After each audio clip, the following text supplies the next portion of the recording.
Hello दोस्तों, मैं JR. माली आपका स्वागत करता हूं ऑलराउंडर BSS के यूट्यूब चैनल पर, जहां पर हमने शुरुआत की थी कक्षा 12 इतिहास विषय के बारे में। और हमने भारतीय इतिहास जानने के स्रोत के बारे में अच्छी तरह से पढ़ा था, और उसके बाद में भारत का वैभवशाली अतीत और भारतीय संस्कृति का संचार के बारे में पढ़ा था। आज हम नए टॉपिक मतलब अध्याय 1 में ही जो अगला हमारा हेडिंग है उसके बारे में चलते हैं, भारत में नाविक विकास। हेडिंग लगाइए, प्राचीन काल में नाविक शक्ति। प्राचीन काल में नाविक शक्ति।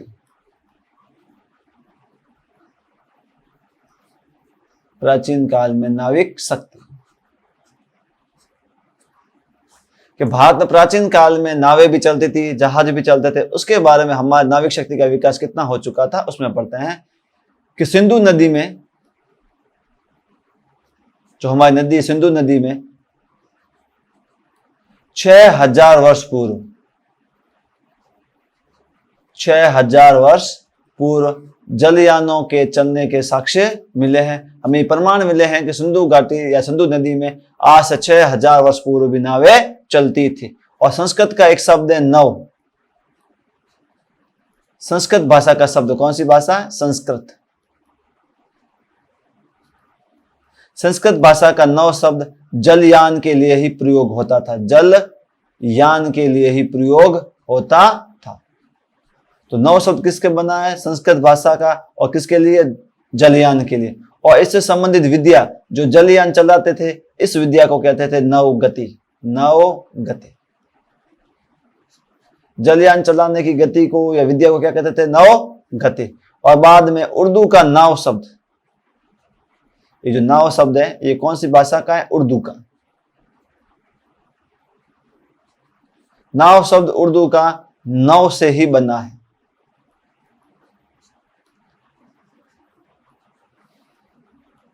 ठीक है, तो नाव किससे बना है? नव से ही बना है। और नाव उर्दू का है, जबकि नव किसका है?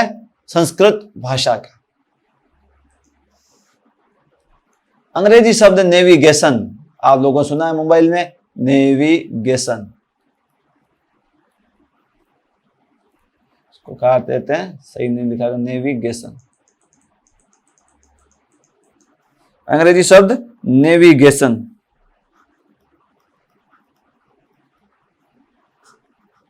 नेविगेशन अंग्रेजी भाषा किससे बना है? नवगति से ही बना है। जो हमारा नवगति शब्द था उससे क्या बना है? नेविगेशन बना है। कोलंबस जो एक अमेरिका की खोज करने वाला यात्री था, जिसने अमेरिका की खोज की थी, कोलंबस के जन्म से ही 1000 वर्ष पूर्व 1000 वर्ष पूर्व प्रशांत महासागर, पैसिफिक ओशियन और हिंद महासागर, इंडियन ओशियन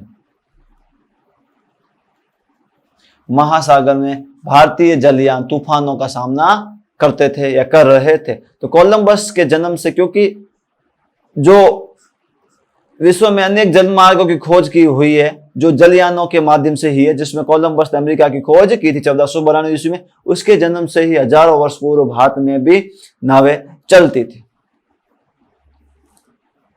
और इन नावों में आश्चर्य है कि 1000 यात्री यात्रा करते थे। ऐसी नावों में 1000 यात्री यात्रा करते थे। अभी नावें रुकती कहां थी? बंदरगाह पर रुकती थी। तो भारत का एक बंदरगाह है सौराष्ट्र का लोथल बंदरगाह। सौराष्ट्र का लोथल बंदरगाह। जब हम सिंधु घाटी सभ्यता पढ़ेंगे तब लोथल आएगा। तो लोथल बंदरगाह, इसकी विशेषता क्या है कि यह शुद्ध शास्त्र विधि पर बना हुआ है। ये किस पर बना हुआ है? शास्त्र शुद्ध प्रणाली द्वारा निर्मित है। वास्तु शास्त्र के अकॉर्डिंग बना हुआ है प्रणाली, शुद्ध शास्त्र प्रणाली निर्मित है। और इस बंदरगाह से व्यापार किसके साथ होता था? व्यापार हम देखिए इसके साथ व्यापार होता था मिस्र, Egypt, Mesopotamia, Mesopotamia,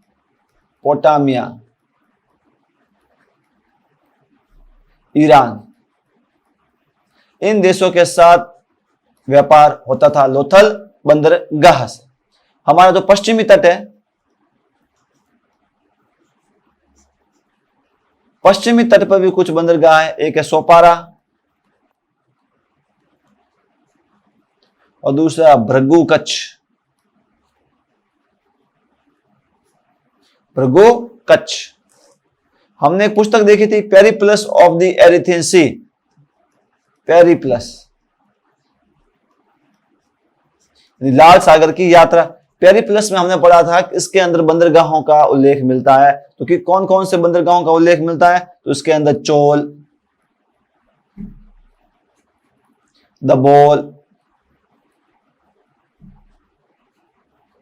दबोल, Rajapur, Goa, Malvan, Konark, Machilipatnam तथा कावेरीपट्टनम बंदरगाहों का उल्लेख मिलता है। जो हमारा प्राचीन समय था, उस समय हमारा जो अरब सागर था,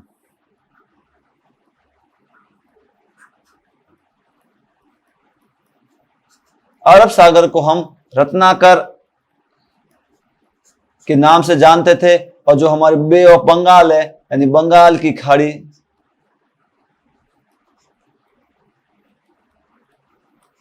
बंगाल की खाड़ी को हम महोदधी नाम से जानते थे। तो पहले उस समय उसका नाम अरब सागर ना होकर क्या था? रत्नाकर द्वीप। और बंगाल की खाड़ी का नाम क्या था? महोदधी।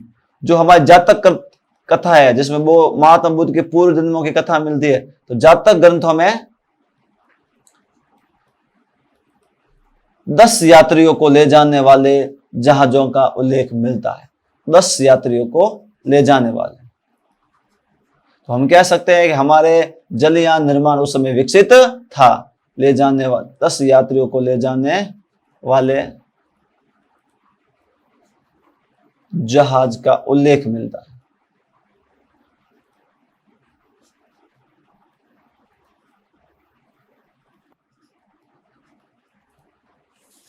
जहाजों को ले जाने का उल्लेख मिलता है। एक राजा थे भोज, जो कहां के थे? धारा के राजा भोज, धारा नगरी, धारा के राजा भोज।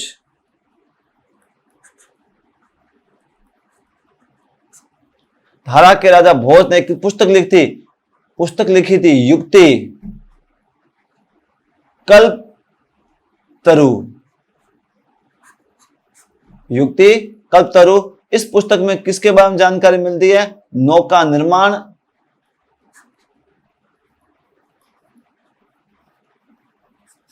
और नौका के प्रकार के बारे में जानकारी मिलती है।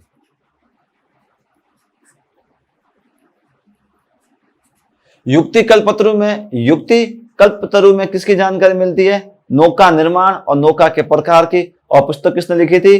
धार के राजा भोज ने लिखी थी। जो हमारे यहाँ यात्री आते थे, वे दिशा ज्ञान के लिए किसका प्रयोग करते थे? कि उनको डायरेक्शन देखने के लिए दिशा ज्ञान, और दिशा ज्ञान के लिए ये लोह मत्स्य यंत्र का प्रयोग करते थे। लोह मत्स्य यंत्र का प्रयोग करते थे।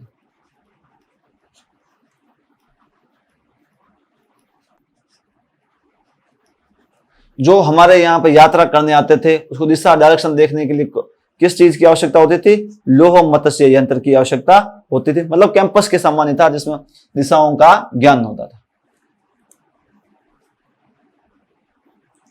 अब जब समुद्र में नौका चलती थी, एक तो अकेली चलती नहीं थी, नौकाओं का पूरा एक बेड़ा चलता था। ठीक है, उसके बारे में हमें जानकारी मिलती है।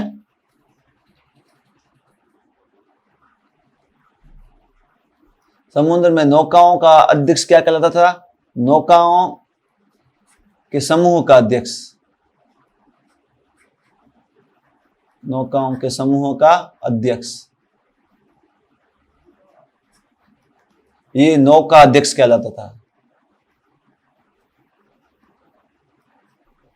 नौकाओं के समूह का अध्यक्ष नौका अध्यक्ष, और प्रत्येक नौका का अलग इंचार्ज होता था।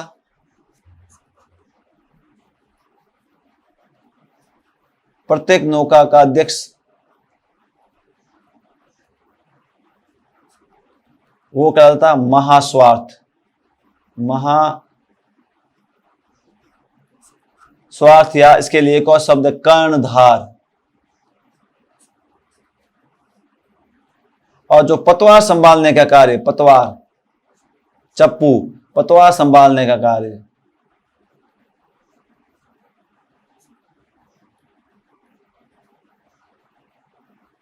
संभालने का कार्य नियामक नामक अधिकारी करता था। नियामक, वापिस इसको एक बार सही देख लो, नियामक अधिकारी करता था। तो जलपोत का प्रबंधन का स्वतंत्र अधिकारी, उसका मैनेजमेंट देखने का स्वतंत्र अधिकारी, प्रबंधन का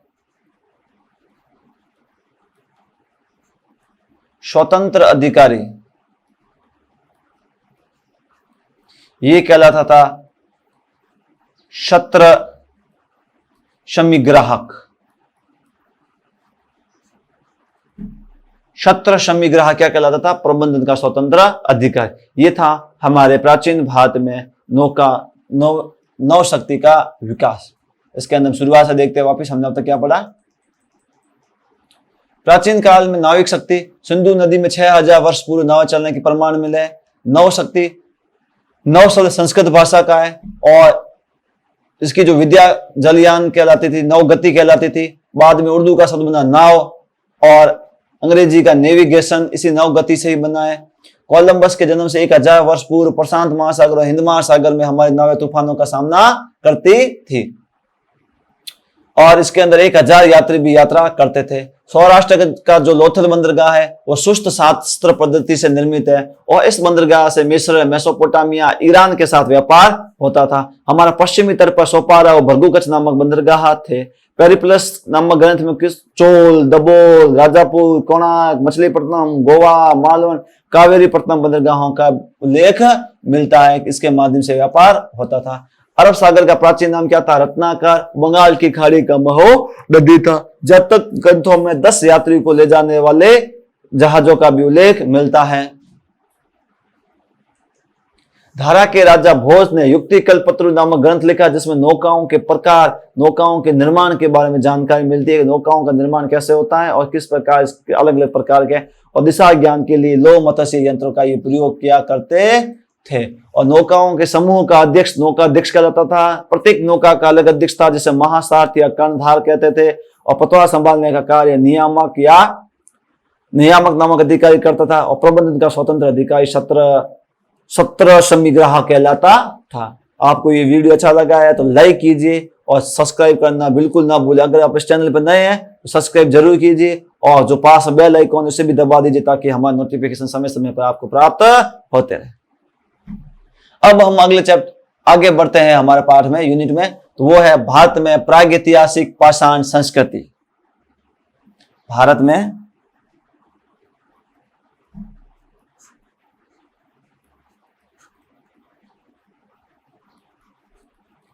प्रागैतिहासिक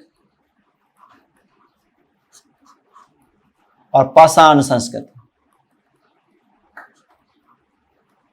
पाषाण संस्कृति, दो शब्द, एक तो है प्रागैतिहासिक और दूसरा पाषाण संस्कृति। तो हम किसे कहते किसे? तो ये ध्यान रखना, विद्वानों ने अतीत में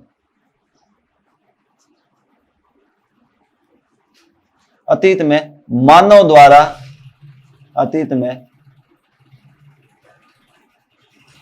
द्वारा किए गए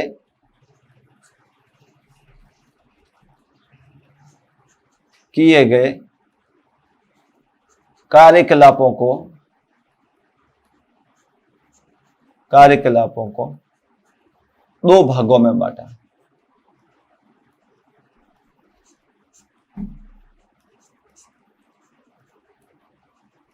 कि जब अतीत में मतलब प्राचीन काल में जो मानव के जो कार्य थे, जो कौन कौन से कार्य किए, उनको कार्यों को दो भागों में बड़े रूप से बांट ले। पहला था प्राग ऐतिहासिक,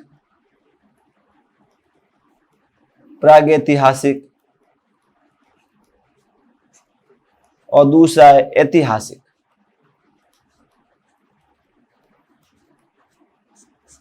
दो कौन से है? एक प्रागैतिहासिक, दूसरा ऐतिहासिक। हम देखते हैं इसमें क्या है। पहला देखो ऐतिहासिक, या इसे ही कहा गया इतिहास। इसमें कौन से समय को रखते हैं? जब से मानव ने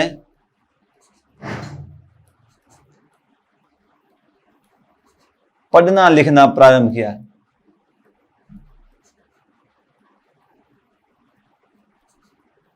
किया। ऐसे वर्तमान तक।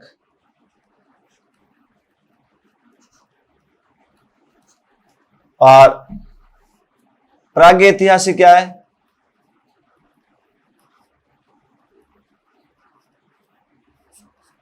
यह है इतिहास से पूर्व का समय।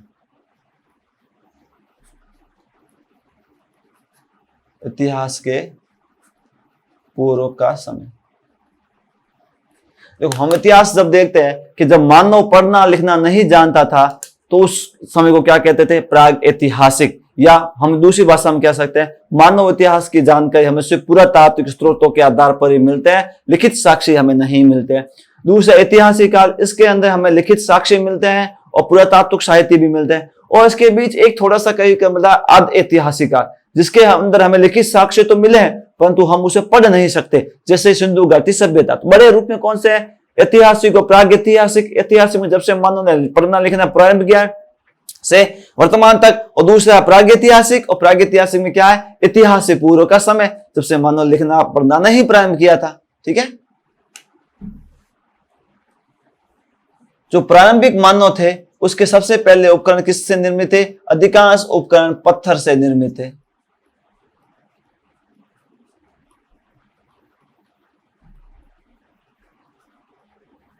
प्रागैतिहासिक में जो मानव था उसके उपकरण किससे निर्मित थे? उपकरण थे पत्थर से निर्मित थे। और पत्थर से निर्मित होने के कारण, पत्थर मतलब पाषाण से निर्मित होने के कारण इस युग को क्या कहा गया है? पाषाण युगीन मानव कहा गया है, या पाषाण युगीन मानव कहा गया है। और जहां पर मानव रहता था इसलिए इसे कहा गया है पाषाण युगीन संस्कृति, और इसे पाषाण युगीन मानव कहा गया है। और इस काल को क्या कहा गया? पाषाण काल कहा गया। पाषाण काल मतलब पत्थर का काल। तो प्रारंभ मानव किसके ऊपर उपकरण बनाता था? पत्थर के, इसलिए ये पाषाण युगीन मानव हो गया। और इस काल को क्या कहते हैं? पाषाण काल।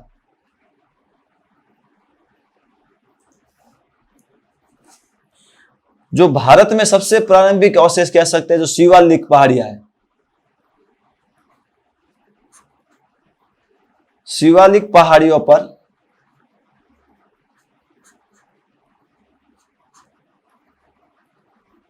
बीस लाख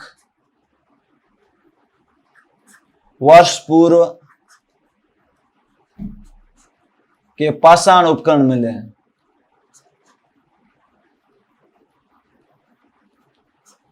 पाषाण उपकरण मिले। कितने वर्ष पूर्व है? 20 लाख वर्ष पूर्व के क्या मिले हमें? पाषाण उपकरण मिले। और इन्हीं उपकरणों के आधार पर, किसके आधार पर? उपकरणों के आधार पर पाषाण काल का विभाजन हो गया है। पाषाण काल को विभाजन करके 3 भागों में बांटा गया। पाषाण काल को 3 भागों में बांटा गया है। पाषाण काल को कितने भागों में बांटा गया है? 3 भागों में बांटा गया है। पहला है पूरा पाषाण, पूरा पाषाण काल। इंग्लिश में कहते हैं इसे पैलियोलिथिक एज।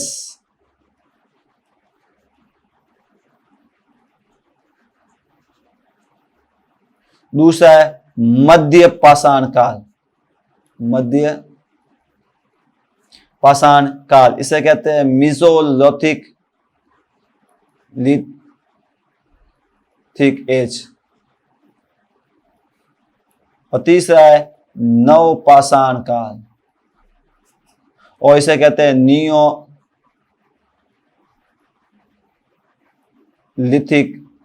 एज। तो पूरा पाषाण, मध्य पाषाण, नवपाषाण, पैलियोलिथिक, मीसोलिथिक और नियोलिथिक एज। अब इसके अंदर हम धीरे धीरे आगे पढ़ते हैं कि क्या था क्या नहीं था। तो देखो पूरा पाषाण काल,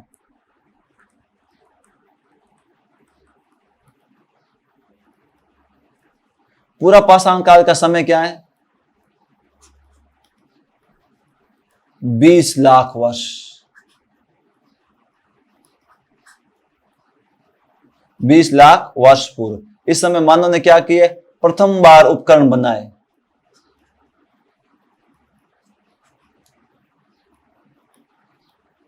प्रथम बार क्या बनाए? उपकरण बनाए। उपकरण का आकार कैसा था? बड़ा व मोटा था, बड़ा व मोटा था। पहली बार ही बनाएंगे, पत्थरों को काट काट के बनाएंगे तो बड़े पत्थर होंगे और मोटे पत्थर होंगे। और इसको भी 3 भागों में बांटा गया। तो पूरा पाषाण काल है, इसके भी कितने भाग है? 3 भाग है। निम्न, इंग्लिश में कहते हैं लोअर, मध्य, मिडल और उच्च यानी अपर। निम्न पूरा पाषाण काल, मध्य पूरा पाषाण काल और उच्च पूरा पाषाण काल। पाषाण काल के 3 भाग है, ठीक है?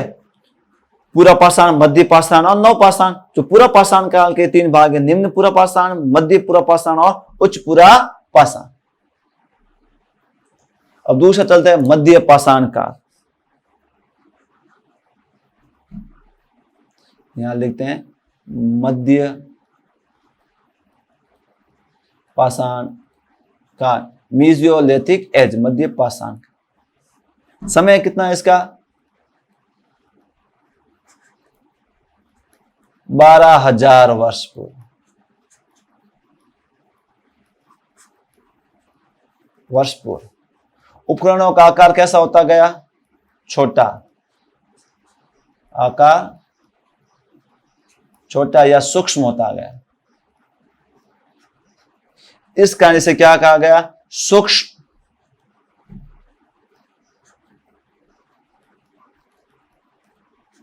पाषाण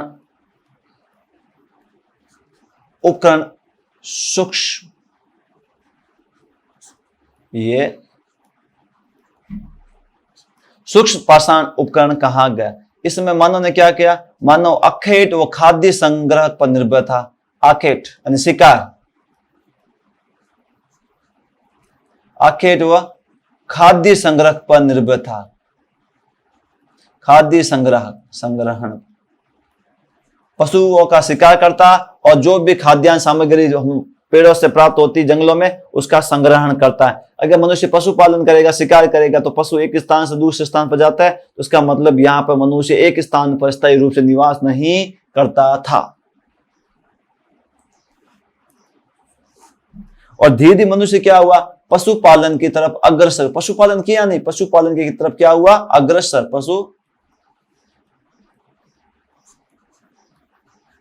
पालन की और अग्रसर हुआ।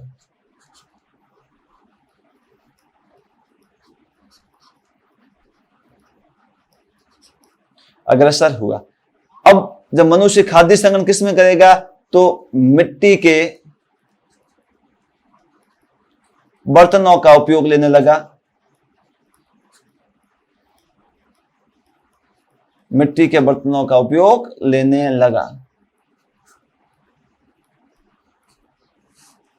तो मनुष्य कहां रहता था? या तो नदी के किनारे या झीलों के किनारे। नदी या झीलों के किनारे।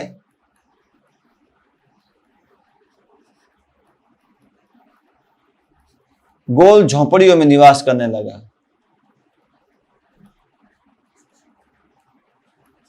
झोपड़ियों में निवास करने लगा, क्योंकि नदियों के किनारे पशु यहाँ आगे चढ़ते हुए, क्योंकि नदियों के किनारे घास के मैदान होते थे, वहां पशु चढ़ते थे तो वहां उनका शिकार करते थे। कुछ झीलों में पानी पीने के लिए पशु आते थे, उनका शिकार करते थे, तो वहीं पर अस्थायी रूप से रहने लगे। जब हम अगला पढ़ेंगे नवपाषाण काल, यहाँ पर मनुष्य ने स्थायी रूप से रहना स्वीकार किया और मनुष्य ने यहीं पर अपने जो खेती करना प्रारंभ किया। तो लिखो नवपाषाण काल, नियोलिथिक एज, पाषाण काल। समय 12,000 वर्ष के बाद का ही है। तो इस समय क्या हुआ? पशुपालन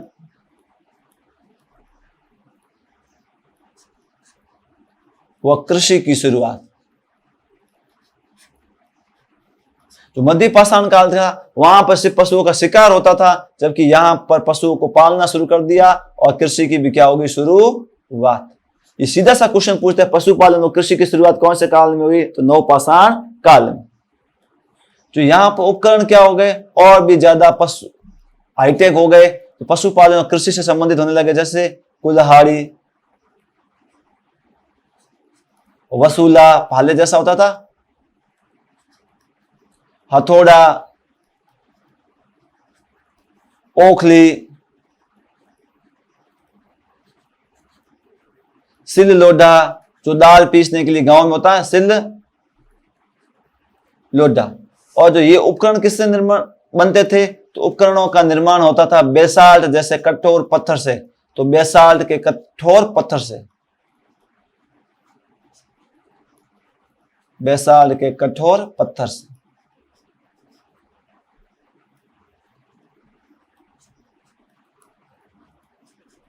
और इस पत्थर को घिस घिस के चिकना किया जाता था।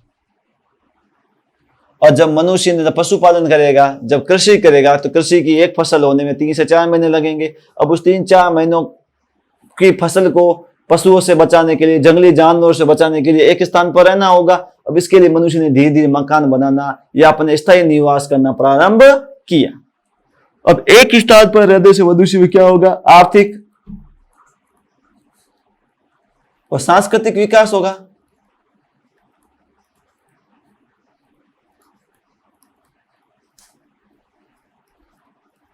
इससे क्या होगा? एक नए युग की शुरुआत होगी। जैसे कि ये एक खेत है, अब उस समय बाड़बंदी होती नहीं थी, तो यहां पर फसलें होके रखी है। अब इस फसल को बचाने के लिए यहां पर मनुष्य को कच्ची झोपड़ी बना के रहना होगा। अब कच्ची झोपड़ी बना के रहेगा तो मनुष्य के कुछ बेटे होंगे, पोते होंगे, वे भी पास में झोपड़ी बनाएंगे, करेंगे। तो धीरे धीरे यहाँ पे एक विकसित होगा। जो दूसरा खेत होगा, उस दूसरे खेत से भी कुछ यहाँ से चीजें लाएंगे, आपस में मेल मिलाप होगा, बाद में विवाह हो गए, संबंध हो गए। तो ये पूरे के पूरे से क्या होगा? सांस्कृतिक युग की क्या होती है? शुरुआत होती है, जब से मनुष्य स्थायी रूप से रहना स्वीकार करता है या स्थायी रूप से रहना शुरू करता है और कृषि पशुपालन को आगे बढ़ाता है। तो नए एक आर्थिक युग और सांस्कृतिक युग की शुरुआत होती है। क्योंकि जो बाखेट करता है तो पशु दूर तक भागते हुए चले जाते हैं, तो वो उसके पीछे भी जाना स्वीकार, पीछे जाते रहते हैं, तो एक स्थान पर नहीं रह पाते हैं। ठीक है, तो आज का ये वीडियो हमारे लिए इतना ही। कल हम पढ़ेंगे प्रागैतिहासिक शैल कला, मतलब जो गुफाओं में शैल कला के बारे में। वैसे हम इसको पढ़ चुके हैं, कहां पर? जब हम भारतीय इतिहास जानने के स्त्रोत पढ़ रहे थे, उसमें हम गुफाओं के बारे में पढ़ा था। भीमबेटका, जो हमारे पंचमढ़ी राजस्थान के शेखावटी क्षेत्र में, उसी शैल चित्र को थोड़ा सा आगे बढ़ाएंगे और हम शुरुआत करेंगे सिंधु घाटी सभ्यता के बारे में। तो आप लोग हमारे साथ ऐसे ही बने रहिएगा। हमारे वीडियो को ज्यादा से ज्यादा लाइक कीजिएगा, क्योंकि जब आप लाइक करते हो तो हमारा उत्साह दोगुना हो जाता है और हम नए जोश से आपके साथ आपके सामने आते हैं। तो हमारे चैनल को लाइक कीजिए, शेयर कीजिए और सब्सक्राइब करना बिल्कुल ना भूलें। थैंक यू, धन्यवाद। घिरे हुए अंधियारे को अब हम दूर भगाएंगे, घिरे हुए अंधियारे को अब हम दूर भगाएंगे। ज्ञान की ज्योति जलाएंगे, हम ज्ञान की ज्योति जलाएंगे।